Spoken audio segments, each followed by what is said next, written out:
नमस्कार भाइयों बहनों, मेरे चैनल में आपका स्वागत है। क्लास 10 भूगोल, बिहार कृषि एवं वन संसाधन।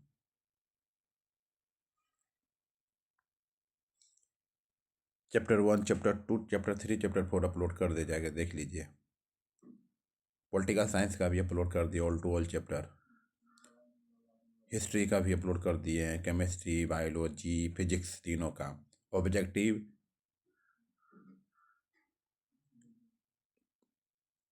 क्वेश्चन आंसर सब अपलोड कर दिए। VVI इम्पोर्टेंट, ठीक, जाके देख लीजिए प्लीज। माई चैनल को शेयर प्लीज, सब्सक्राइब प्लीज। आइए, बिहार में कुल कितने अधिसूचित क्षेत्र में वन का विस्तार है? बिहार में कितने अधिसूचित क्षेत्र में वन का विस्तार है? 6374 किलोमीटर, 6374 किलोमीटर, 73। बिहार में नहरों द्वारा सर्वाधिक सिंचाई किस जिले में होती है? बिहार में नहरों द्वारा सिंचाई किस जिले में होती है? सिंचाई किस जिले में होती है? रोहतास में। बिहार में नहरों द्वारा सर्वाधिक सिंचाई किस जिले में होती है? सर्वाधिक सिंचाई किस जिले में होती है? रोहतास द्वारा होती है। रोहतास द्वारा होती है। बिहार में कितने प्रतिशत क्षेत्र में खेती की जाती है? बिहार में कितने प्रतिशत क्षेत्र खेती की जाती है? बिहार में कितने प्रतिशत खेती की जाती है? बिहार में कितने प्रतिशत खेती की जाती है? 60%। कितने प्रतिशत? 60%। बिहार के जूट उत्पादन में गिरावट हो रही है। बिहार के जूट उत्पादन में गिरावट हो रही है। संजय गांधी जैविक उद्यान किस नगर में स्थित है? संजय गांधी जैविक उद्यान किस नगर में स्थित है? किस नगर में स्थित है? पटना नगर में स्थित है। कोसी नदी घाटी परियोजना का आरंभ हुआ। कोसी नदी घाटी परियोजना का आरंभ हुआ। कोसी नदी घाटी परियोजना का आरंभ हुआ 1955 में हुआ। 1955 में हुआ। कांवर झील स्थित है। कांवर झील स्थित है बेगूसराय जिला में। कांवर झील स्थित है बेगूसराय जिला में। इनमें से कौन गन्ना उत्पादक जिला नहीं है? इनमें से कौन गन्ना उत्पादक जिला नहीं है? इनमें से कौन गन्ना उत्पादक जिला नहीं है? रोहतास। इनमें से कौन गन्ना उत्पादक जिला नहीं है? रोहतास।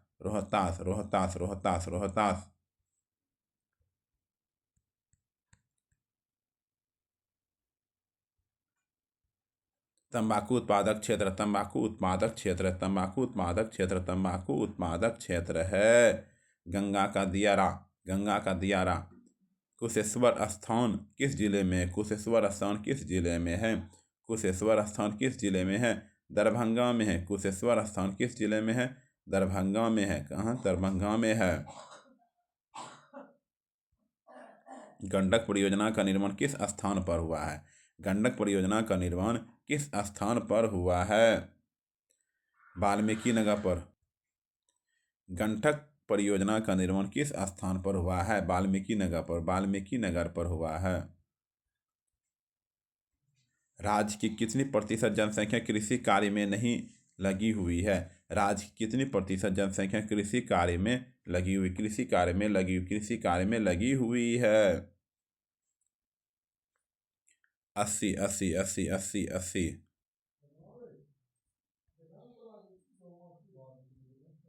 बिहार में सिंचाई का सबसे प्रचलित साधन क्या है? बिहार में सिंचाई का सबसे प्रचलित साधन क्या है? नलकूप है। कोसी परियोजना में किस स्थान पर बराज बनाया गया है?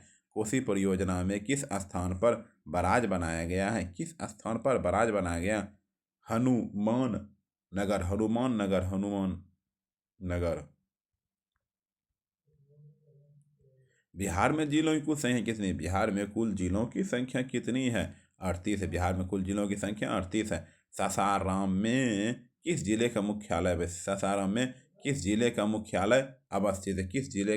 अवस्थित है? रोहतास का जिला अवस्थित है। रोहतास का जिला अवस्थित है। सबसे कम वर्षा का जिला है। सबसे कम वर्षा का जिला है। सबसे कम वर्षा का जिला है बक्सर है। सबसे कम वर्षा का जिला है बक्सर है। बक्सर है। कौन सी नदी बिहार का शोक कहलाती रही है? कौन सी नदी बिहार का शोक कहलाती रही है? कोसी। कौन सी नदी बिहार का शोक कहलाती रही है? कोसी कोसी कोसी। पटना से लखीसराय तक निम्न में क्षेत्र क्या कहलाता है? पटना से लखीसराय तक का निम्न क्षेत्र क्या कहलाता है? क्या कहलाता है? पटना के लखीसराय क्षेत्र में क्या कहलाता है? जलला जलला जलला जलला जलला।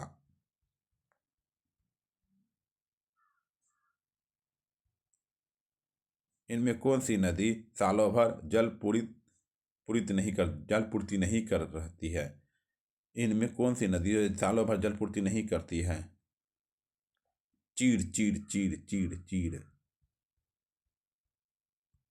बिहार की कौन सी फसल सालों भर में तैयार होती है? बिहार में कौन सी फसल जो है सालों भर में तैयार होती है? गन्ना गन्ना गन्ना।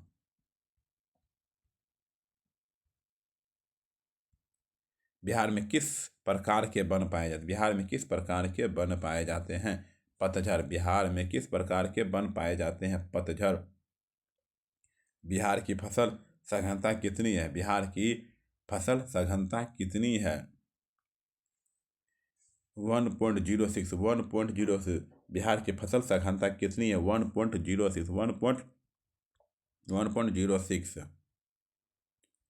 बिहार में बहुफसली भूमि का प्रतिशत कितना है? बिहार में बहुफसली भूमि का प्रतिशत कितना है? बिहार में बहुफसली भूमि का प्रतिशत कितना है? 62.65। 62.65। 62.265। इनमें कौन रबी की फसल है? इनमें कौन रबी की फसल है? जो। इनमें कौन रबी की फसल है? जो रबी की फसल है जो। तरबूज उत्पादन के लिए प्रसिद्ध स्थान है। तरबूज उत्पादन के लिए प्रसिद्ध स्थान। तरबूज उत्पादन के लिए प्रसिद्ध स्थान है हाजीपुर। तरबूज उत्पादन के लिए प्रसिद्ध स्थान है हाजीपुर है। बिहार में वर्षा ऋतु कब होती है? बिहार में वर्षा ऋतु कब होती है? जून से सितंबर तक। बिहार में वर्षा ऋतु कब कब होती है? जून से सितंबर तक। जून से सितंबर तक। जून से सितंबर तक। बिहार में वर्षा का सामान्य औसत क्या है? बिहार में वर्षा का सामान्य औसत क्या है? सामान्य औसत क्या है? 120 सेंटीमीटर। 120 सेंटीमीटर। 120 सेंटीमीटर। बिहार की आकृति किस प्रकार की है? बिहार की आकृति किस प्रकार की है? बिहार की आकृति किस प्रकार की है? आयताकार की। बिहार में हिमालय की कौन सी श्रेणी मिलती है? बिहार में हिमालय की कौन सी श्रेणी मिलती है? शिवालिक। शिवालिक। बिहार में हिमालय की कौन सी श्रेणी मिलती है? शिवालिक श्रेणी मिलती है। बिहार के मैदानी भाग में किस प्रकार की मिट्टी पाई जाती है? बिहार के मैदानी भाग में किस प्रकार की मिट्टी पाई जाती है? वाहित मिट्टी पाई जाती है। बिहार में जल का उपयोग किस काम के लिए होता है? बिहार में जल का उपयोग किस काम के लिए होता है? किस काम के लिए होता है? सिंचाई के लिए होता है। सिंचाई के लिए होता है। सिंचाई के लिए होता है। बिहार की कितनी भूमि कृषि के अंतर्गत आती है? बिहार की कितनी भूमि कृषि के अंतर्गत आती? कृषि के अंतर्गत आती है 3/4। बिहार में मकई का सर्वप्रमुख उत्पादन क्षेत्र कौन सा है? बिहार में मकई का सर्वप्रमुख उत्पादन क्षेत्र कौन सा? सर्वप्रमुख उत्पादन क्षेत्र क्या कौन सा है? गंगा से सटे उत्तरी इलाका। गंगा से सटे उत्तरी इलाका। गंगा से सटे उत्तरी इलाका। गंगा से सटे उत्तरी इलाका। बिहार में धान की उत्पादकता कितनी है? बिहार में धान की उत्पादकता कितनी? बिहार में धान की उत्पादकता बिहार में धान की उत्पादकता कितनी है? 1.287 किग्रा हेक्टेयर। 1.287 किग्रा प्रति हेक्टेयर। किग्रा प्रति हेक्टेयर। बिहार में कुल पशुधन कितना है? बिहार में कुल पशुधन कितना है? 57.66 लाख। 57.66 लाख। बिहार में कुल पशुधन कितना है? 57.66 लाख। 57.66 लाख।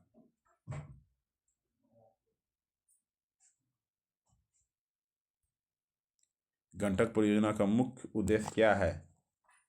गंडक परियोजना का मुख्य उद्देश्य क्या है?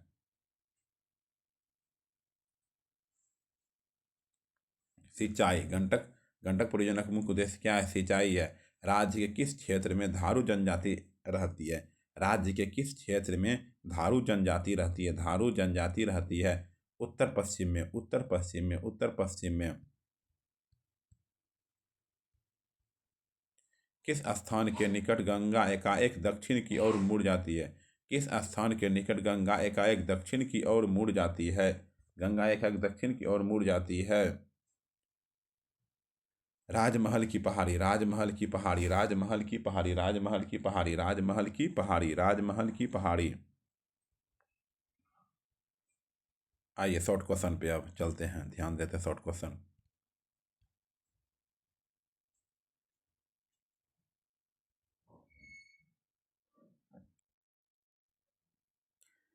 कृषि बिहार की अर्थव्यवस्था की रीढ़ है, इस कथन का व्याख्या कीजिए। कृषि जो है बिहार की अर्थव्यवस्था की रीढ़ है, इस कथन की व्याख्या कीजिए। बिहार एक कृषि प्रधान राज्य है। बिहार जो है एक कृषि प्रधान राज्य है। यहाँ की 80% आबादी कृषि पर निर्भर है। यहाँ की 80% आबादी कृषि पर निर्भर है। यहाँ की कुल भूमि का 60% भाग कृषि कृषि होता है। यहाँ कुल भूमि का 60% भाग में कृषि कृषि होता है। यहाँ की अर्थव्यवस्था में कृषि का सबसे अधिक योगदान है। यहाँ की अर्थव्यवस्था में कृषि का सबसे अधिक योगदान है। इसलिए कृषि को बिहार की अर्थव्यवस्था का रीढ़ कहा जाता है। इसलिए कृषि को बिहार की अर्थव्यवस्था का रीढ़ कहा जाता है, रीढ़ कहा जाता है। बिहार में वन संपदा, बिहार में वन संपदा, बिहार में वन संपदा की वर्तमान स्थिति का वर्णन कीजिए। बिहार में वन संपदा की वर्तमान स्थिति काफ़ी दयनीय है। बिहार में वन संपदा की वर्तमान स्थिति काफ़ी दयनीय है। यहाँ के क्षेत्रफल का मात्र 7% हिस्से में वन विस्तार है। 7% ही वन है। बिहार के लगभग 17 जिले में वन क्षेत्र समाप्त हो गए हैं। 17 जिले समाप्त हो गए हैं। अभ्रक कहाँ मिलता है? इसका क्या उपयोग है? अभ्रक कहाँ मिलता है? इसका क्या उपयोग है? अभ्रक बिहार में नवादा, बांका, गया, जमुई जिला में मिलता है। अभ्रक जो है बिहार के नवादा, बांका, गया एवं जमुई जिला में मिलता है। इसका उपयोग निरोधक सामग्री, कागज उद्योग, रासायनिक उद्योग, रबर उद्योग इत्यादि में होता है। बिहार की खनिज संपदा का संक्षिप्त विवरण दें। बिहार में देश के खनिज संसाधन का भंडार 1% से भी कम है। बिहार के देश के खनिज संसाधन का भंडार 1% से भी कम है। बिहार में चूना पत्थर, पायराइट, अभ्रक पर्याप्त मात्रा में उपलब्ध है। बिहार में चूना पत्थर, पायराइट, अभ्रक पर्याप्त मात्रा में उपलब्ध है, पर्याप्त मात्रा में उपलब्ध है। बिहार के प्रमुख हवाई अड्डे का नाम लिखिए और वह कहाँ स्थित है? बिहार में दो अंतर्राष्ट्रीय हवाई अड्डा है। बिहार में 2 अंतर्राष्ट्रीय हवाई अड्डा है। पटना का हवाई अड्डा जयप्रकाश अंतर्राष्ट्रीय हवाई अड्डा के नाम से, इसके अलावा 7 हवाई अड्डा मुजफ्फरपुर, जोगबनी, रोक्सौल, भागलपुर, बिहटा आदि। बिहार के जूट उद्योग का टिप्पणी लिखिए। बिहार में जूट उद्योग पर टिप्पणी लिखिए। बिहार में जूट के 3 बड़े कारखाने, बिहार में जूट उद्योग के तीन बड़े कारखाने कटिहार, पूर्णिया और दरभंगा में है। वर्तमान में सिर्फ कटिहार का कारखाना कार्यरत है।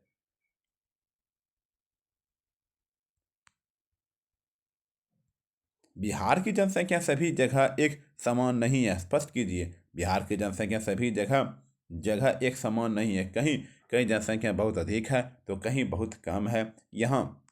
यहाँ उच्च और उपजाऊ भूमि है, वहाँ अधिक जनसंख्या निवास करती है, जैसे पटना, मुजफ्फरपुर एवं भोजपुर इत्यादि। जहाँ निम्न और अनुपजाऊ भूमि है, वहाँ कम जनसंख्या निवास करती है, जैसे बेतिया, शिवहर, शेखपुरा, लखीसराय इत्यादि। लॉन्ग क्वेश्चन, ठीक, चलिए।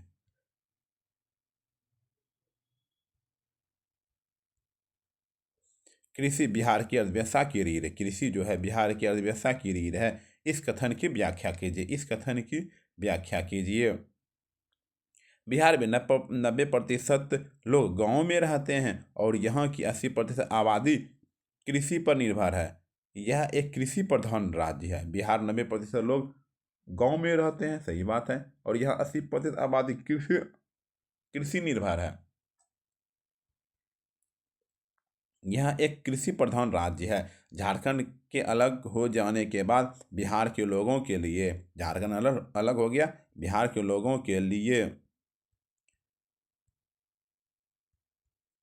जीविका का मुख्य आधार कृषि ही है, अर्थात कृषि का महत्व अधिक बढ़ गया है। 1990 से 91 ईस्वी में यह 48.88% भूमि पर कृषि की जाती है।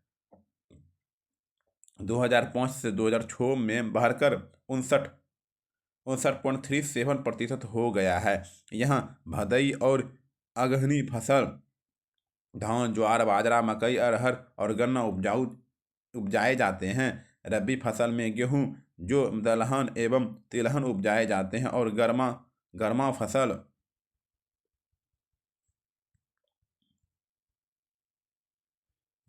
गर्मा धान और विभिन्न प्रकार की सब्जियां उगाई जाती है। व्यावसायिक फसलों में गन्ना, जूट और तंबाकू प्रमुख हैं। सब्जियां के अंतर्गत आलू, प्याज, भिंडी, परोर, लौकी, पालक, लाल साग, लूबिया, फूलगोभी, पटल, पत्ता गोभी आदि उपजाए जाते हैं। मौसमी फलों में आम, अमरूद, केला, लीची, पपीता, सिंघाड़ा, मखाना आदि प्रमुख हैं। मसालों में मिर्च,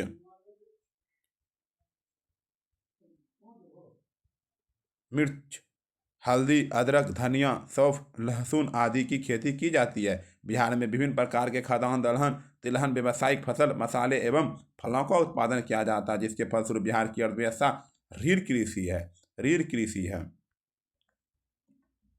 बिहार की कृषि की समस्याओं पर विस्तार से चर्चा कीजिए। बिहार की कृषि की समस्याओं पर विस्तार से चर्चा कीजिए। बिहार में कृषि संबंधित निम्नलिखित समस्या देखने को मिलती है। मिट्टी कटाव एवं गुणवत्ता में ह्रास। भारी वर्षा और बाढ़ के कारण मिट्टी का कटाव होता है। खेतों में वर्षा से लगातार रासायनिक पदार्थों के उपयोग से मिट्टी का ह्रास हो रहा है। मिट्टी का ह्रास हो रहा है। घटिया बीजों का उपयोग। उच्च कोटि के बीज का उपयोग नहीं होने से प्रति एकड़ उपज अन्य राज्यों की अपेक्षा कम है। खेतों का छोटा आकार। बिहार राज्य में खेतों का आकार छोटा है, जिसके कारण वैज्ञानिक पद्धति से खेती संभव नहीं हो पाती है।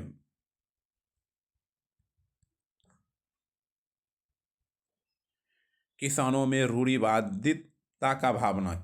यहाँ के किसान परिश्रम पर कम, भाग्य और वादिता पर अधिक भरोसा करते हैं। सिंचाई की समस्या। यहाँ की कृषि मानसून पर निर्भर है। बाढ़ और सुखाड़ यहाँ की नियति है। यहाँ खेती की गई भूमि के 46% भूमि पर सिंचाई की व्यवस्था हो पाई है। शेष भूमि पर सिंचाई की व्यवस्था नहीं है। उपयुक्त समस्याओं के अतिरिक्त और भी कई समस्याएं हैं, जैसे पूंजी का अभाव, पशुओं का दयनीय दशा, जनसंख्या का बोझ, आर्थिक एवं सामाजिक समस्याओं आदि है। बिहार में कृषि कार्य के लिए सिंचाई की व्यवस्था क्यों आवश्यक है? बिहार में कृषि कार्य के लिए सिंचाई की व्यवस्था इसलिए आवश्यक है कि यहाँ मानसूनी जलवायु पाई जाती है, जिसमें वर्षा का होना समय पर और सही मात्रा में निश्चित नहीं है। वर्षा अवधि 4 महीनों का ही है, बाकी समय में सिंचाई ही सहारा है। वर्षा का विवरण पूरे राज्य में असमान है, अतः कम वर्षा वाले क्षेत्रों में सिंचाई के बिना खेती नहीं की जा सकती है। रबी की फसल जाड़े की ऋतु में उगाई जाती है। इस ऋतु में वो नहीं होती है। सिंचाई की आवश्यकता है। गन्ना, आलू, प्याज जैसी फसलों के लिए जिनमें कई बार पानी देना पड़ता है, सिंचाई की आवश्यकता होती है।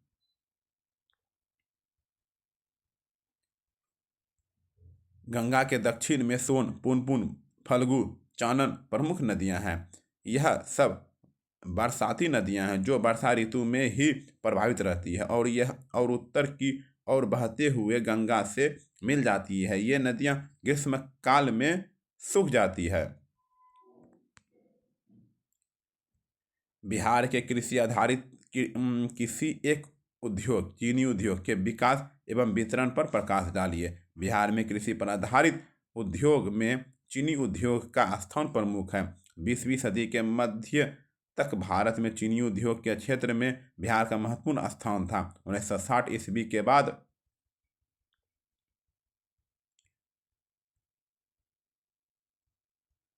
उस उद्योग में ह्रास होने लगा और यह 7वें स्थान पर भारत की पहली चीनी मिल डच कंपनी द्वारा 1840 ईस्वी में बेतिया में स्थापित किया गया था।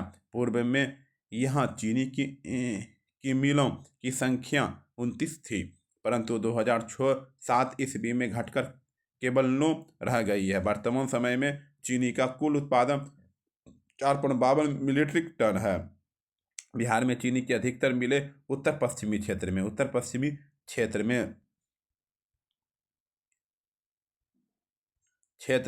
है। पश्चिमी चंपारण, पूर्वी चंपारण, सिवान, गोपालगंज तथा सारण जिला में चीनी की मिलें केंद्रित हैं, क्योंकि यह क्षेत्र गन्ना उत्पादन के लिए अत्यंत अनुकूलन है। दरभंगा तथा मुजफ्फरपुर जिले में भी कुछ मिलें हैं। इसके अतिरिक्त राज्य के दक्षिणी भाग में विक्रमगंज, बिहटा और गुरारू में भी चीनी मिलें हैं।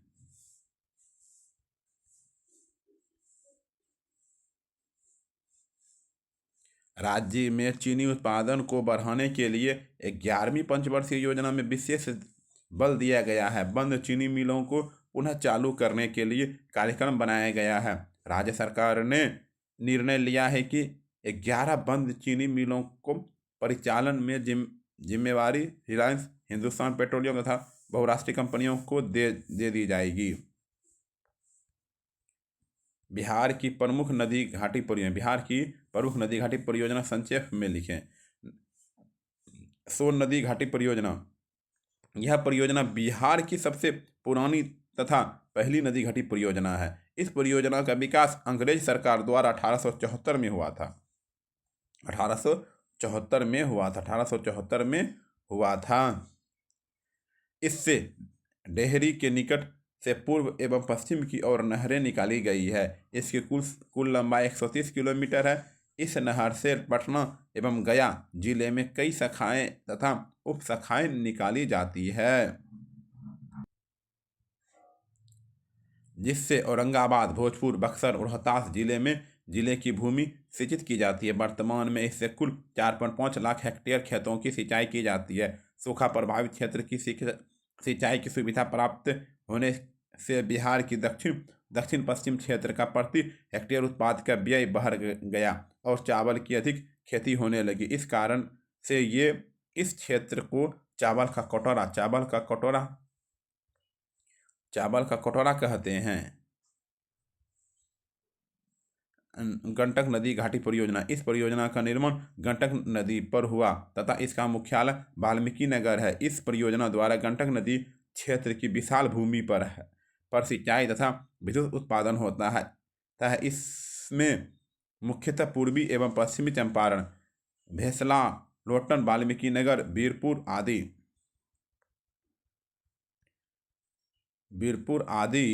आदि के क्षेत्र में आते हैं। परियोजना से पूर्व यह क्षेत्र गंडक की व्यापक विनाशलीला से सशस्त्र था। परियोजना के निर्माण के बाद इस क्षेत्र के सर्वतोमुखी विकास हुआ है। कोसी नदी घाटी परियोजना, इस परियोजना का आरंभ 1955 में बिहार के पूर्वांचल क्षेत्र में किया गया। कोसी नदी द्वारा इस क्षेत्र में भयानक बाढ़ एवं तबाही आती थी। कोसी नदी निरंतर अपनी धारा बदलती रहती है, अतः इसे बिहार का शोक कहते थे। परियोजना के निर्माण में पश्चात कोसी नदी वरदान स्वरूप अपनी निर्मल धारा से कोसी क्षेत्र की समृद्धि में योगदान कर रही है। इसके अंतर्गत पड़ने वाले क्षेत्र मुख्यतः पूर्णिया, मधेपुरा, सहरसा, अररिया, फारबिसगंज आदि अब निरंतर तीव्र विकास की ओर अग्रसर है। विकास सरकार ने कोसी में नहरों तथा विद्युत उत्पादन की दिशा में व्यापक कार्य योजना तैयार की है। बिहार के प्रमुख सड़क मार्गों के विस्तार एवं विकास पर प्रकाश डालें। बिहार में सड़कों का विकास प्राचीन काल में ही सम्राटों तथा बादशाहों द्वारा किया जा रहा है। आज़ादी के समय बिहार की कुल सड़कें की कुल लंबाई 81,680 किलोमीटर थी। 81,680 किलोमीटर थी। वर्तमान सड़क मार्ग को 5 वर्गों में विभाजित किया गया है। राष्ट्रीय उच्च पथ, राज्य उच्च पथ, मुख्य जिला सड़क, अन्य जिला सड़कें, ग्रामीण सड़कें। राष्ट्रीय उच्च मार्ग बिहार के अन्य राज्यों एवं क्षेत्रों में से जोड़ता है। सबसे प्रमुख राष्ट्रीय उच्च मार्ग जनसंख्या 2 है, जिसे ग्रैंड ट्रंक रोड कहते हैं। इसकी कुल लंबाई 204 किलोमीटर है। यह बिहार में शेरघाटी, सासाराम, मोहनिया होकर गुजरती है। बिहार के राष्ट्रीय उच्च पथ की कुल लंबाई 3734 किलोमीटर है। इस समय यह सड़क 4 लेन हो गया। दूसरी राष्ट्रीय पथ संख्या 28 है, जो गोपालगंज, पीरापौती, मुजफ्फरपुर, बरौनी होकर गुजरती है।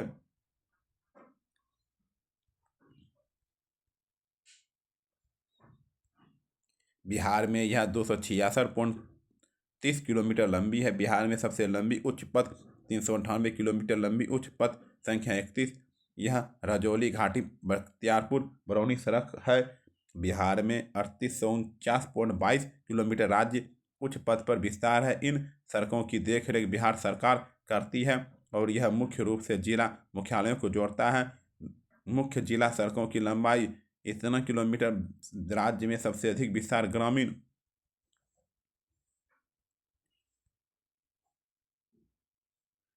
सड़कों का है।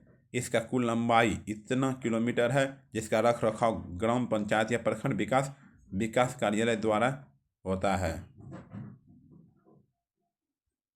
बिहार की नदियां का वर्णन करें। बिहार की नदियों को जलापूर्ति के आधार पर 2 वर्गों में रखा जाता है। गंगा की उत्तरी मैदान की नदियां, इनमें गंडक, बूढ़ी गंडक, बागमती, लखनदेही, कमला, कोसी और महानंदा मुख्य है। इन नदियों की ढाल उत्तरी मैदान की ढाल के अनुसार है। ये सभी नदियां हिमालय पहाड़ से निकलती है, अतः इनमें वर्ष भर जल बहा करता है। ये बरसात में उफनने लगती है। आसपास के क्षेत्रों में बाढ़ लाती है। ये नदियां अपना मार्ग भी बदलती रहती है, जिसके कारण अनेक झरनों झीलों का निर्माण हुआ है। इस क्षेत्र में दलदल और चौर भूमि मिलती है। कोसी नदी अपने मार्ग परिवर्तन और बाढ़ लाने के लिए बदनाम है। ये बिहार का शोक कहलाती थी, किंतु अब इसके दोनों किनारे पर बांध बनाकर इसे नियंत्रित किया गया है। फिर भी 2008 में कुसहा बांध तोड़कर इस नदी ने बड़ी तबाही मचाई है।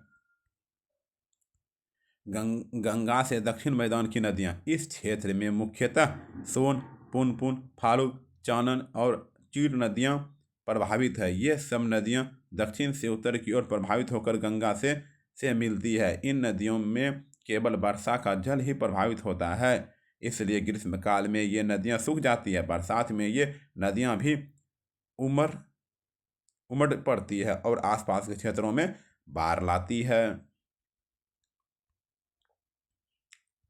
कई भाग जल से भर कर ताल क्षेत्र बन जाती है, जैसे मोकामा, बढ़िया का ताल, पटना से लखीसराय तक का क्षेत्र जल्ला कहलाता है।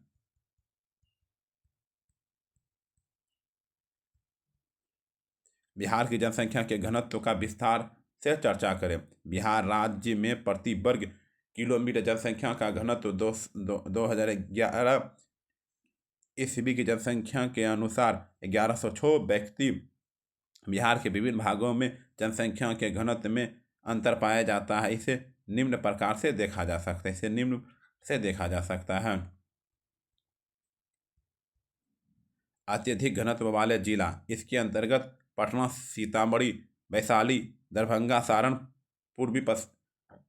पूर्वी चंपारण, मुजफ्फरपुर, मधुबनी, समस्तीपुर, सिवान, बेगूसराय, नालंदा, गोपालगंज, जहानाबाद, शिवहर जिले आते हैं, जहां जनसंख्या घनत्व 1200 व्यक्ति प्रति वर्ग किलोमीटर से अधिक पाया गया है।